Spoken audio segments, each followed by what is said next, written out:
অপর্ণা সেন, অঞ্জন দত্ত এই জুটি আবারও আসছে বড় পর্দায়। ছবি পরিচালনার দায়িত্বে পরমব্রত চট্টোপাধ্যায়। ছবির নাম এই রাত তোমার আমার। হইচই স্টুডিওজের তরফ থেকে প্রকাশ করা হয়েছে এই ছবির পোস্টার। ছবিটি কবে মুক্তি পাবে সেই বিষয়ে জানিয়েছেন তারা।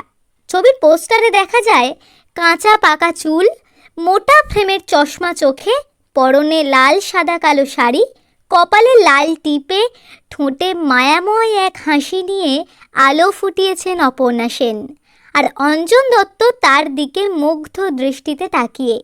তাদের দুজনের জুটি বড় পর্দায় যে আরও স্পর্শকাতর হবে তা বোঝাই যাচ্ছে। বয়স বাড়ার সাথে সাথে প্রতিটা সম্পর্কই বদলাতে থাকে। সব বয়সেই নতুন করে প্রেমে পড়া, প্রেমকে খুঁজে নেওয়ার তাগিদ রয়ে যায়। জীবনের নানান মুহূর্তে গড়ে ওঠা নতুন নতুন সম্পর্ক কতটা প্রভাব ফেলে দাম্পত্যে। অপর্ণা সেন ও অঞ্জন দত্তকে নিয়ে এবার সেই গল্পই পর্দায় দেখাতে চলেছে আমাদের সকলের প্রিয় পরমব্রত। এর আগে সৃজিত মুখোপাধ্যায়ের এক যে ছিল রাজা ছবিতে তাদের দুজনকে একসাথে দেখা গিয়েছিল। এবার সেই জুটি পরমের পরিচালনায় এই রাত তোমার আমার ছবির হাত ধরে আবারও বড় পর্দায় আসতে চলেছে। চলতি মাসের 30 তারিখে প্রেক্ষাগৃহে মুক্তি পাবে এই ছবিটি।